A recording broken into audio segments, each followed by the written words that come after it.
ज्ञानतिमिरन्धस्य ज्ञानाञ्जनशलाकया चक्षुरुन्मिलितं येन तस्मै श्रीगुरवे नमः। श्रीचैतन्यमनोभीष्टं स्थापितं येन भूतले स्वयं रूप कदा मह्यं ददाति स्वपदान्तिकं। वन्देऽहं श्रीगुरो श्रीयुतपदकमलं श्रीगुरुन् वैष्णवांश्च श्रीरूपं सागरजातं सहगण रघुनाथान्वितं तं सजीवम् साद्वैतं सावधूतं परिजनसहितं कृष्णचैतन्यदेवं श्री राधा कृष्ण पादान सहगण ललिता शिव शाखान्वितांश्च हे कृष्ण करुणा सिंधु दीनबंधु जगतपते गोपेश गोपिका कांत राधा कांत नमस्तुते तप्त कांचन गौरांगी राधे वृंदावनेश्वरी वृषभानुसुते देवी प्रणमामि हरि वाञ्छाकल्पतरुभ्यश्च कृपा सिन्धुभ्येव च पतितानां पावनेभ्यो वैष्णवेभ्यो नमः। जय श्री कृष्ण चैतन्य प्रभु नित्यानंद श्री अद्वैत गदाधर शिवासादि गौर भक्तवृंद हरे कृष्ण कृष्ण कृष्ण हरे हरे हरे राम राम राम हरे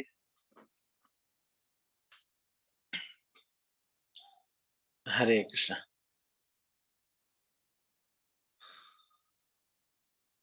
ग्रंथराज श्री चैतन्य प्रभु जी से हम पाठ कर रहे हैं। हम पढ़ते हुए श्रृंखला में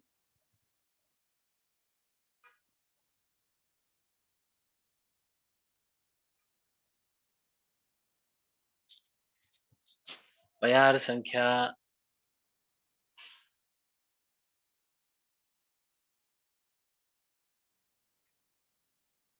116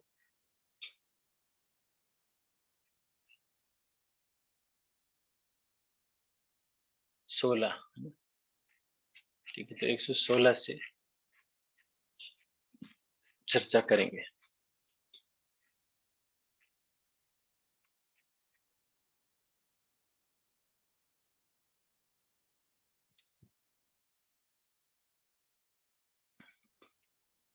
यही लागे सुख भोग छाड़ी चिर काल व्रत नियम करी तप करिल पार। लक्ष्मी जी ने कृष्ण की संगति प्राप्त करने के लिए ही वैकुंठ लोक के सारे सुख त्याग दिए और दीर्घ काल तक व्रत नियम का पालन करके अपार तपस्या की।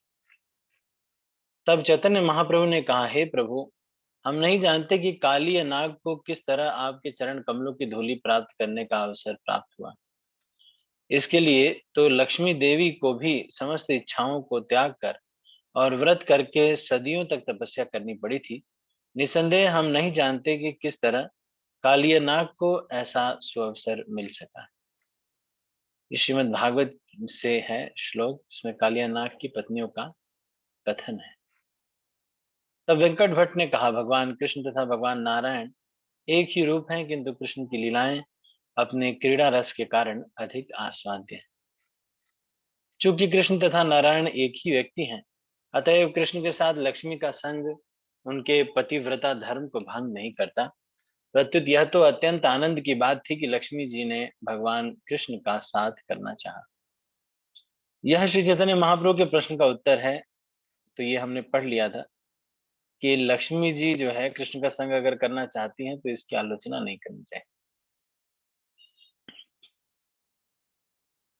और इसका श्लोक यहाँ पर कोट कर रहे हैं, वेंकट भट्ट कह रहे हैं, दिव्य अनुभूति के अनुसार नारायण तथा कृष्ण के स्वरूपों में कोई अंतर नहीं। तो ये श्लोक आपके लिए बहुत महत्वपूर्ण है, आप इस श्लोक को याद कर सकते हैं। श्रीमद् भागवतम का ये श्लोक है।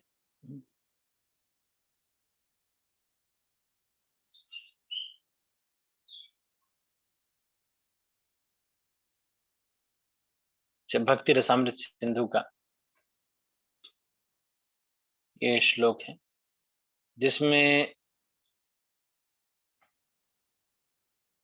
शिल भक्त रूप गोस्वामी ये कह रहे हैं कि दिव्य अनुभूति के अनुसार नारायण तथा कृष्ण के स्वरूपों में कोई अंतर नहीं है, किंतु कृष्ण में माधुर्य रस के कारण विशेष दिव्य आकर्षण है, अतः वे नारायण से बढ़कर हैं। यह दिव्य रसों का निर्णय है। वेंकट भट्ट द्वारा, तो ये वेंकट भट्ट ये श्लोक जो है कोट कर रहे हैं।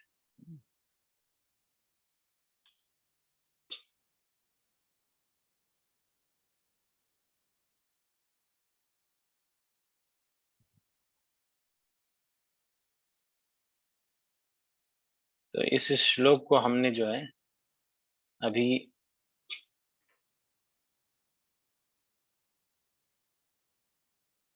जो इसको देखा, ये श्लोक जो है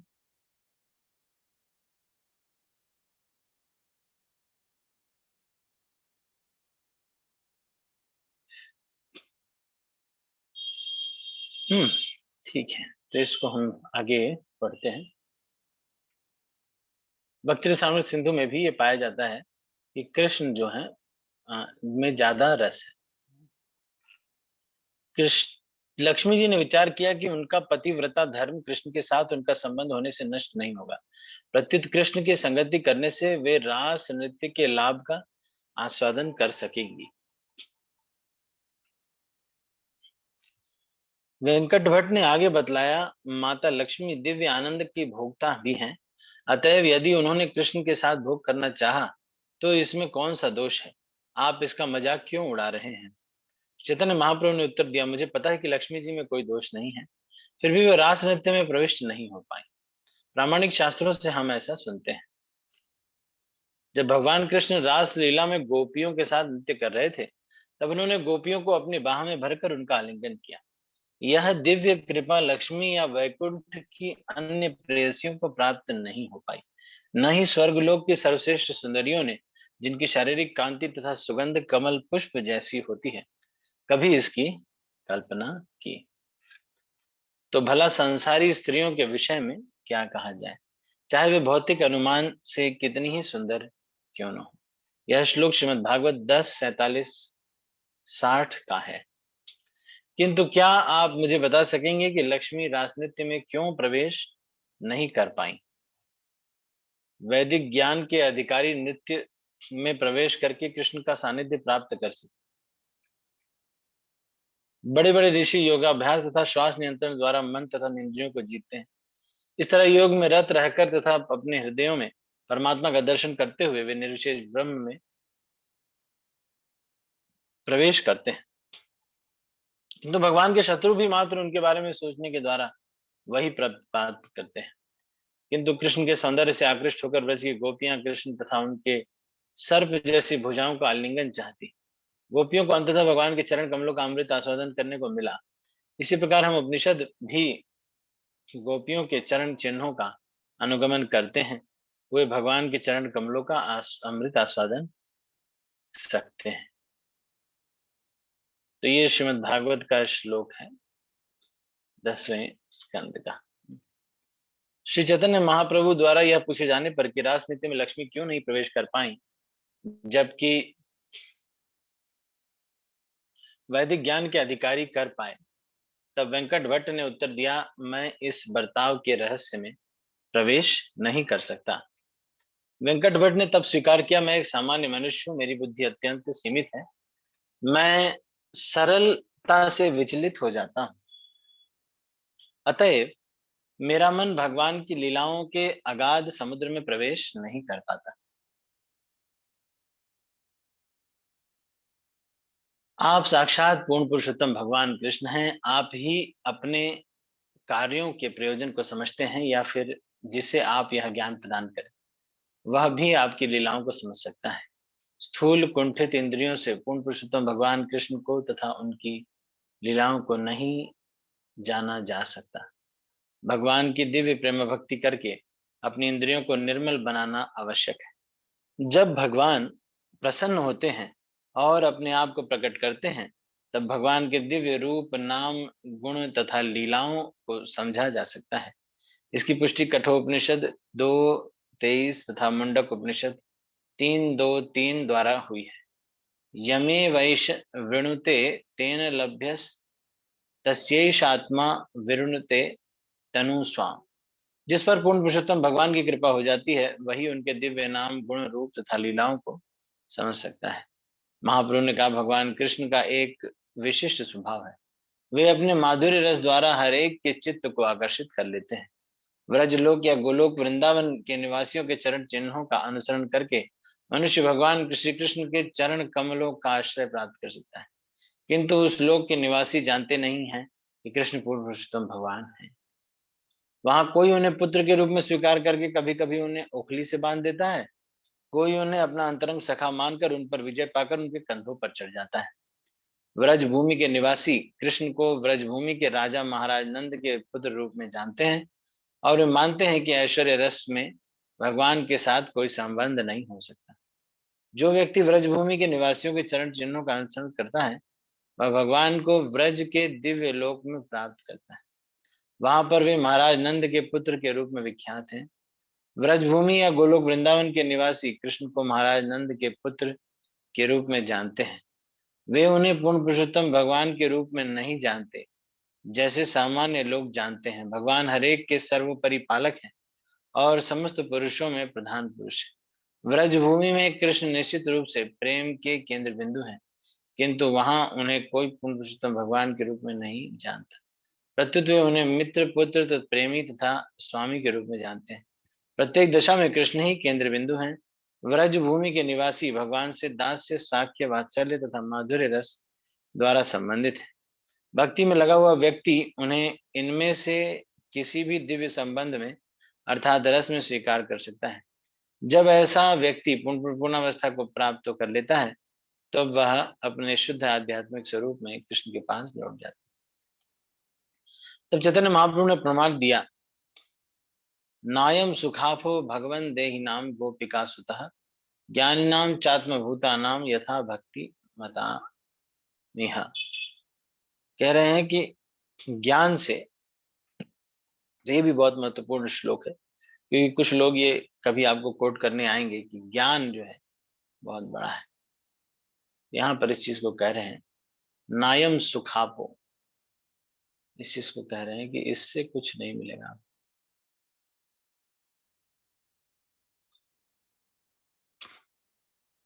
ज्ञान से आपको कुछ नहीं मिलेगा, ऐसी चीज को यहाँ पर कह रहे हैं। चैतन्य महाप्रभु ने प्रमाण दिया कि यशोदा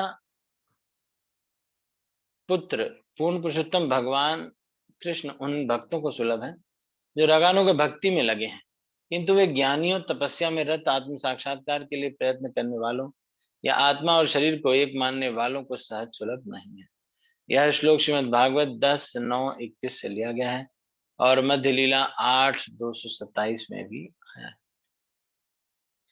वैदिक साहित्य के अधिकारियों ने, जो श्रुति गण कहलाते हैं, गोपी भाव में कृष्ण की पूजा की और उनके चरण चिन्हों का अनुसरण किया। ठीक है। वैदिक साहित्य के अधिकारियों ने, जो श्रुति गण कहलाते हैं, भगवान कृष्ण के रास नृत्य में प्रवेश करना चाहा, अतः उन्होंने गोपियों के भाव में भगवान की पूजा करनी प्रारंभ की। प्रारंभ में वे असफल रहे। जब गोपियों के भाव में मात्र कृष्ण का चिंतन करने से वे नृत्य में प्रवेश नहीं कर पाए, तो उन्होंने वास्तव में गोपियों जैसे शरीर धारण कर लिया। यहाँ तक कि उन्होंने गोपियों के ही समान व्रज भूमि में जन्म भी लिया और फलस्वरूप वे गोपियों के प्रेम भाव में निमग्न हो गए। इस तरह उन्हें भगवान की रासलीला में प्रवेश करने को मिला। वैदिक स्त्रोत्रों के साकार अधिकारियों ने गोपियों जैसा शरीर प्राप्त किया और व्रज भूमि में जन्म लिया। तब उन शरीरों में उन्हें भगवान की रासलीला नृत्य में प्रविष्ट होने दिया गया। भगवान कृष्ण गोप जाति के हैं और गोपियां कृष्ण की सर्वाधिक सर्वप्रिय प्रेमिकाएं हैं।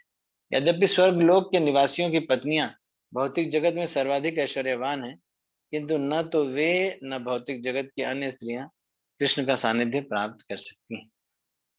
लक्ष्मी जी कृष्ण के साथ भोग करना चाहती हैं, किंतु साथ ही साथ लक्ष्मी जी के रूप में अपना आध्यात्मिक शरीर बनाए रखना चाहती हैं, किंतु उन्होंने कृष्ण की पूजा करने में गोपियों के पद चिन्हों का अनुसरण नहीं किया। तो जो गोपियों के पद चिन्हों का अनुसरण करता है, केवल वही जो है जा सकता है, रासलीला में प्रवेश कर सकता है, बाकी लोग नहीं कर सकते। वैदिक साहित्य के सर्वोपरि अधिकारी व्यासदेव ने नायम सुखापो भगवान से प्रारंभ होने वाले श्लोक की रचना की, क्योंकि गोपियों के शरीर के अतिरिक्त अन्य कोई शरीर में व्यक्ति रास लीला नृत्य में प्रवेश नहीं कर सकता। इस श्लोक में भगवद गीता के निम्नलिखित श्लोक की पुष्टि होती है। यान्ति देवता देवान प्रत्यन्ति प्रत्युता भूतान यान्ति भूतेज्या यान्ति मध्याजिनोत्मा। भगवान कृष्ण ने कहा, देवताओं की पूजा करने वाले देवताओं के मध्य जन्म लेंगे, पुरुषों की पूजा करने वाले पुरुषों के पास जाते हैं, भूत प्रेतों की पूजा करने वाले उन्हीं के भी जन्म लेंगे, और मेरी पूजा करते हैं वे मेरे साथ रहेंगे। इस भौतिक जगत में प्रत्येक बद्धात्मा अपना भौतिक शरीर बारंबार बदलता है, किंतु जब आत्मा सारे भौतिक आवरणों से शुद्ध हो जाता है, तब उसके दोबारा भौतिक शरीर पाने का कोई अवसर नहीं रहता। ऐसा जीव अपने उस मौलिक आध्यात्मिक स्वरूप में बना रहता है, जिसे कृष्ण भावनामृत के अभ्यास के माध्यम से कृष्ण को वास्तविक रूप में समझने से ही पाना संभव है। जैसा कृष्ण ने भगवद गीता 4:9 में कहा है, जन्म कर चमे दिव्यम एवं योति तत्वतः त्यक्त्वा देहम पुनर्जन्म नैति माम इति स्वार्थ। हे अर्जुन, जो मेरे आविर्भाव तथा कार्यकलापों के दिव्य स्वभाव को जानता है, वह इस शरीर को त्यागने पर इस भौतिक संसार में पुनः जन्म नहीं लेता, प्रत्युत मेरे शाश्वत धाम को प्राप्त करता है। मनुष्य अपने मूल आध्यात्मिक शरीर को प्राप्त करके ही वैकुंठ में प्रवेश कर सकता है। जहां तक भगवान की रासलीला का संबंध है, इस भौतिक जगत में रहने वाले के लिए उनके नृत्यों का अनुकरण करने की चेष्टा करना व्यर्थ है। रासलीला में प्रवेश पाने के लिए गोपियों जैसा आध्यात्मिक शरीर प्राप्त करना आवश्यक है। नायम सुखापो श्लोक में भक्तों को भक्तिमत कहा गया है, अर्थात वे भक्ति में पूर्णतः लगे रहते हैं और भौतिक कलमश से रहित होते हैं। माता कृष्ण की रासलीला का अनुकरण करने से या अपने आप को सखी समझने से और उसकी तरह वेश बनाने से कोई रासलीला में प्रवेश नहीं कर सकता। कृष्ण की रासलीला नितांत आध्यात्मिक है, भौतिक कलमश से इसका कोई संबंध नहीं है। अतएव कृत्रिम भौतिक साधनों से कृष्ण लीलाओं में कोई प्रवेश नहीं पा सकता। नायम सुखापो श्लोक का यही उपदेश है और इसे अच्छी तरह समझ लेना चाहिए। चैतन्य महाप्रभु द्वारा की गई इस विवेचना के पूर्व वेंकट भट्ट मानते थे कि नारायण ही पुरुषोत्तम भगवान। इस प्रकार सोचते हुए वेंकट भट्ट का विश्वास था कि नारायण की पूजा ही सर्वोपरि पूजा है, भक्ति की अन्य सभी विधियों से सर्वोपरि है, क्योंकि इसका अनुसरण रामानुजाचार्य के शिष्य श्री वैष्णव शिष्य करते थे। श्री चैतन्य महाप्रभु वेंकट भट्ट की इस भ्रांति को समझ गए थे और इस सुधारने के उद्देश्य से ही महाप्रभु इस प्रकार परिहास में इतना बोल रहे थे। तब महाप्रभु ने कहा, हे वेंकट भट्ट, अब अधिक संशय मत करो, कृष्ण ही स्वयं पूर्ण पुरुषोत्तम भगवान है और यही वैदिक साहित्य का निर्णय है। कृष्ण का ऐश्वर्यशाली रूप भगवान नारायण, लक्ष्मी तथा उनकी सखियों के मन को आकृष्ट करता है। ईश्वर के ये सारे अवतार पुरुषावतार के अंश या कला हैं, किंतु एते शांस कला पुंसाम, तो ये भी बहुत महत्वपूर्ण श्लोक। तब तक हर युग में वे अपने विभिन्न स्वरूपों द्वारा संसार की रक्षा करते रहे। ये श्रीमद् भागवतम के 1:3-28 से लिया गया। क्योंकि कृष्ण में ऐसे 4 असाधारण गुण हैं जो नारायण में नहीं है, अतएव लक्ष्मी जी सदैव उनका संग चाहती है। तो कौन से 4 गुण हैं वो बता रहे हैं। भगवान नारायण में 60 दिव्य गुण होते हैं, 60 गुण होते हैं, किंतु भगवान कृष्ण में इनके अतिरिक्त भी 4 असाधारण दिव्य गुण पाए जाते हैं। समुद्र के तुल्य उनकी अद्भुत लीलाएं हैं। एक तो लीला माधुरी, माधुर्य प्रेम में सर्वश्रेष्ठ भक्तों से घिरा रहना।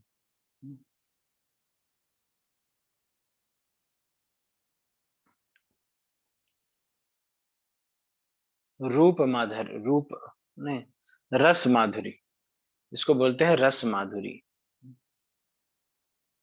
रस माधुरी, कृष्ण का वंशी वादन जिसकी ध्वनि तीनों लोकों को आकृष्ट करने वाली है, इसको कहते हैं वेणु माधुरी। और उसके बाद क्या है, कृष्ण का असाधारण सौंदर्य, रूप माधुरी, जो तीनों लोकों के परे है। भगवान कृष्ण का सौंदर्य अनुपम तथा अपार है। तुमने सिद्धांत त्वभेदेपि से प्रारंभ होने वाला श्लोक सुनाया। यह श्लोक ही साक्षी है कि कृष्ण स्वयं पूर्ण पुरुषोत्तम भगवान है।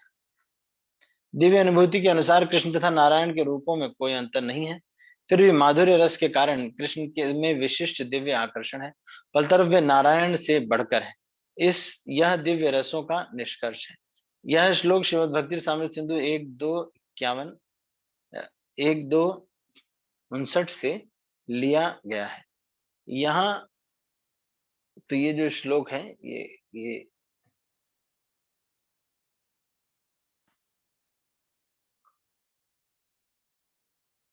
ये बार बार फिर से कोट कर रहे हैं। ये अभी हमने थोड़ी देर पहले ही इसको वो किया है, विवेचना की।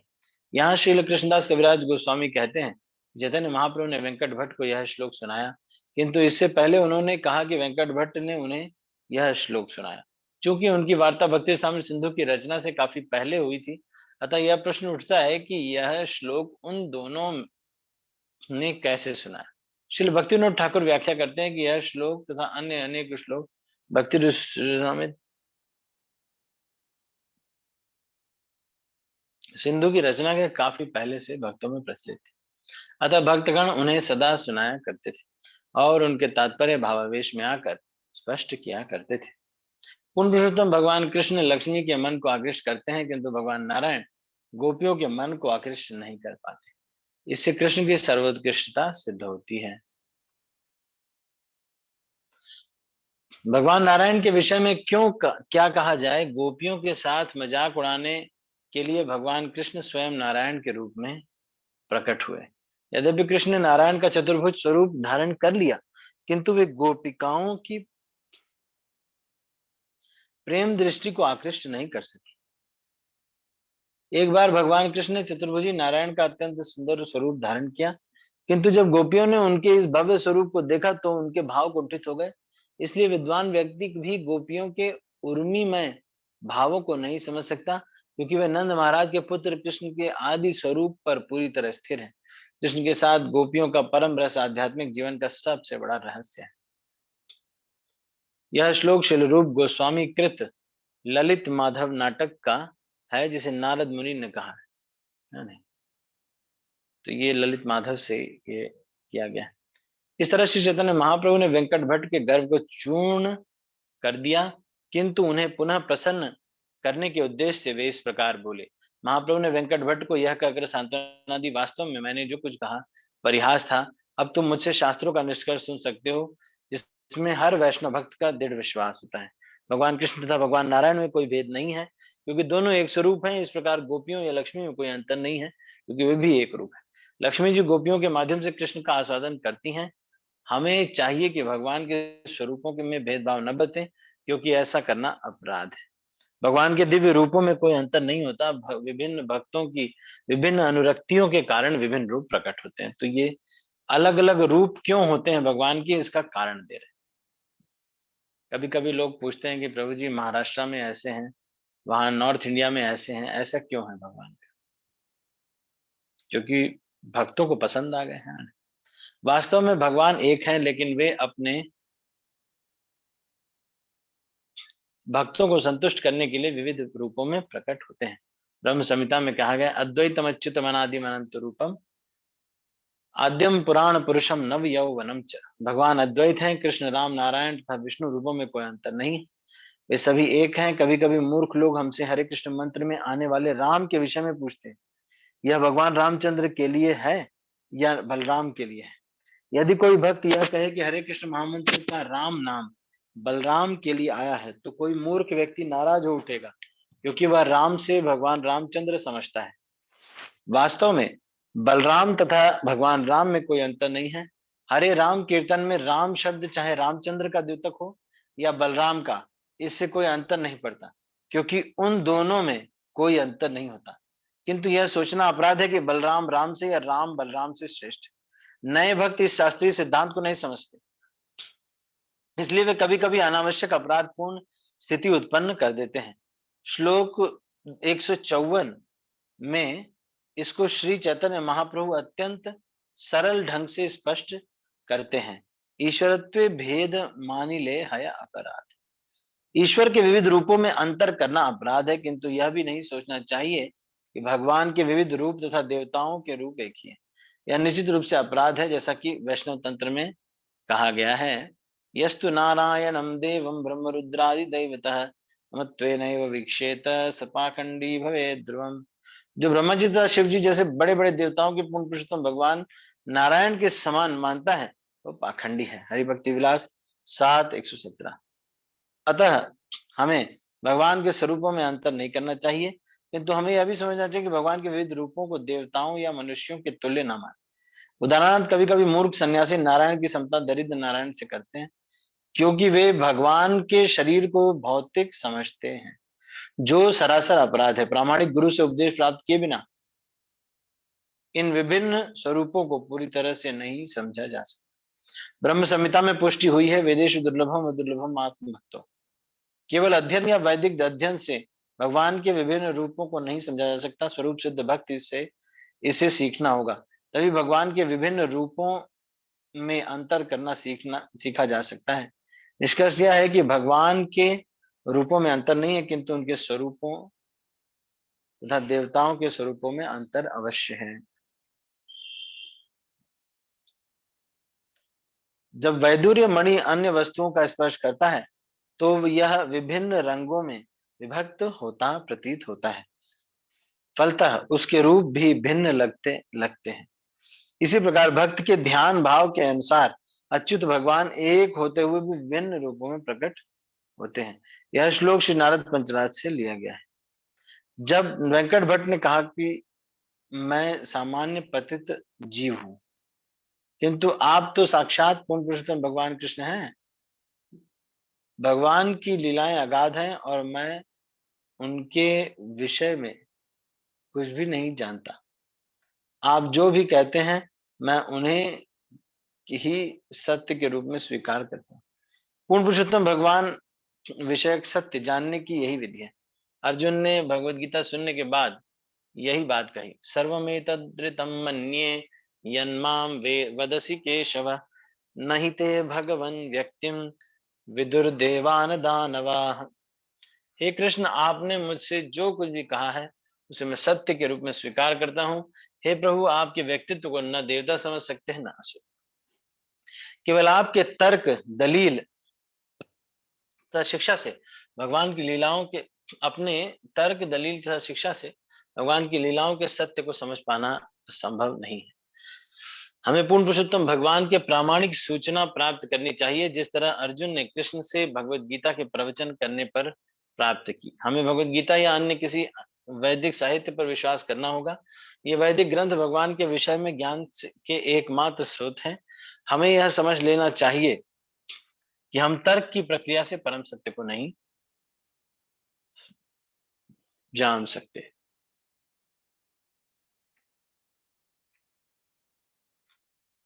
मैं लक्ष्मी नारायण की सेवा में लगा हुआ था और उन्हीं की कृपा से मैं आपके चरण कमलों का दर्शन कर सका हूँ। अपनी अहेतु की कृपा से अपने आपने मुझे भगवान कृष्ण की महिमा बतलाई। भगवान के ऐश्वर्य गुण तथा रूप का कोई भी अंत नहीं पा सकता। अब मैं समझ सकता हूँ कि भगवान कृष्ण की भक्ति ही सर्वोपरि पूजा है। आपने अहेतु की कृपा करते हुए तथ्यों की व्याख्या करके ही मेरे जीवन को कृतार्थ कर दिया है।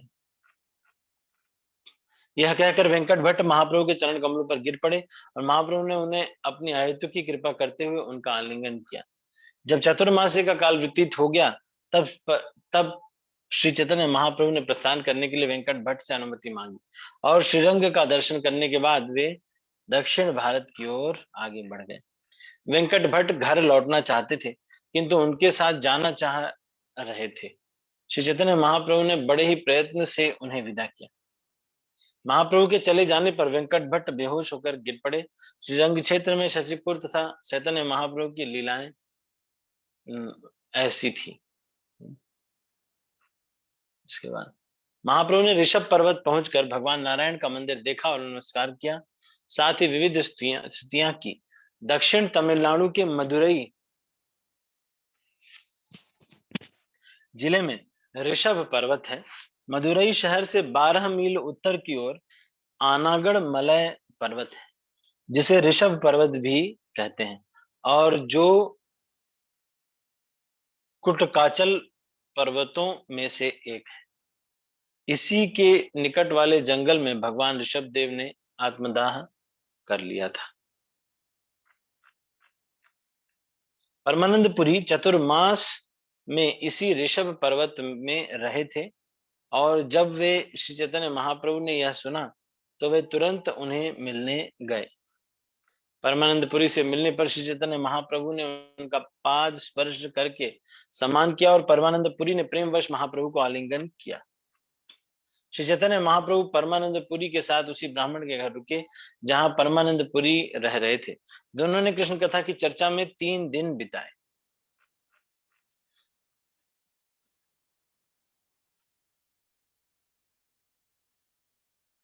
परमानंदपुरी ने श्री चैतन्य महाप्रभु को बताया कि वे जगन्नाथपुरी स्थित पुरुषोत्तम का दर्शन करने जा रहे हैं। भगवान जगन्नाथ का दर्शन करने के बाद वे गंगा स्नान करने बंगाल जाएंगे। तब श्री चैतन्य महाप्रभु ने उनसे कहा, कृपा करके जगन्नाथपुरी फिर आए, क्योंकि मैं शीघ्र ही रामेश्वरम से वहां लौट आऊंगा। मेरी इच्छा है कि आपके साथ रहूं, अतएव यदि आप जगन्नाथपुरी वापस आए तो यह मेरे ऊपर महान कृपा होगी। परमानंदपुरी से इस तरह बातें करके महाप्रभु ने उनसे प्रस्थान करने की आज्ञा मांगी और अत्यंत प्रसन्न चित्त से दक्षिण भारत के लिए रवाना हो गए।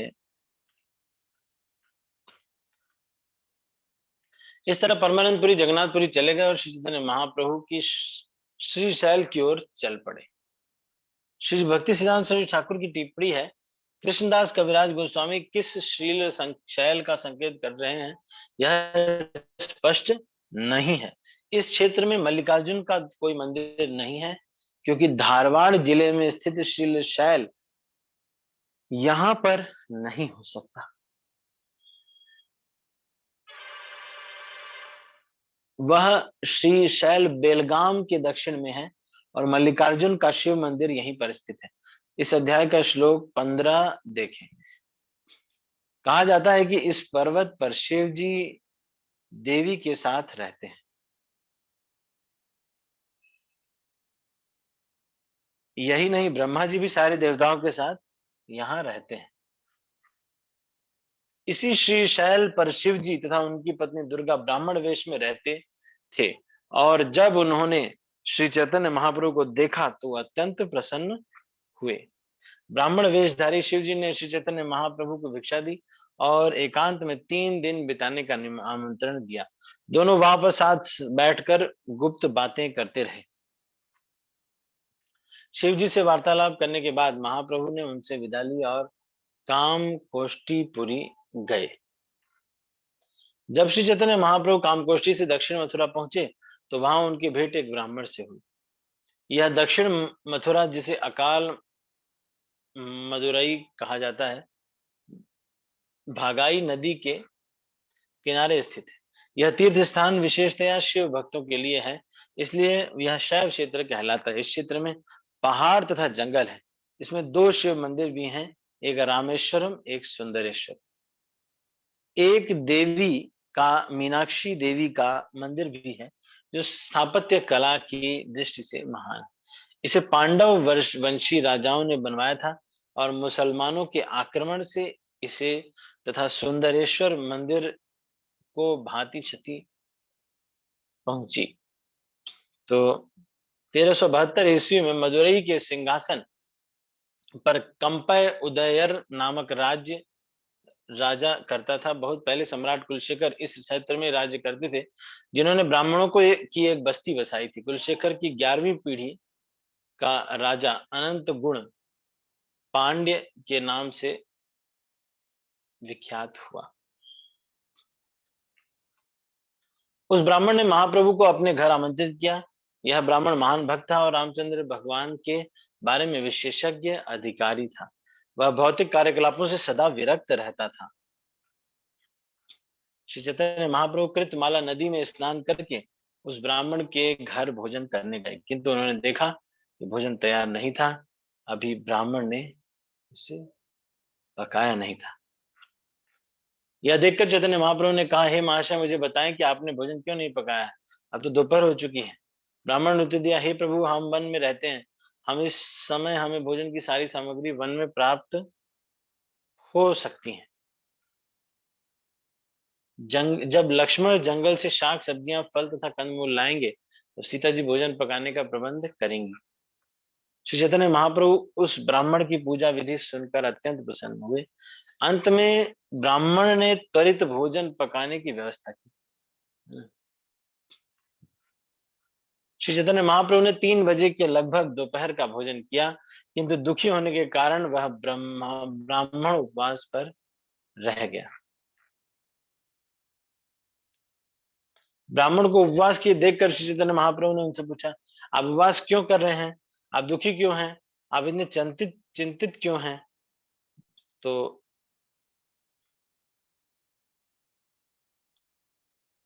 ठीक है, तो आज हम इसको यहीं पर समाप्त करेंगे। आप सभी भक्तों का बहुत बहुत धन्यवाद। अभी मैं आज कुछ क्वेश्चन आंसर नहीं ले रहा हूँ, फिर आप इसको नोट करिएगा, मैं इसको अगले प्रवचन में ले लूंगा। ठीक है, हरे कृष्ण। ठीक है, तो मैं सभी भक्तों को अनम्यूट कर रहा हूँ और इस मीटिंग को क्लोज कर रहा हूँ। हरे कृष्णा कृष्ण प्रभु जी, दंडवत प्रणाम।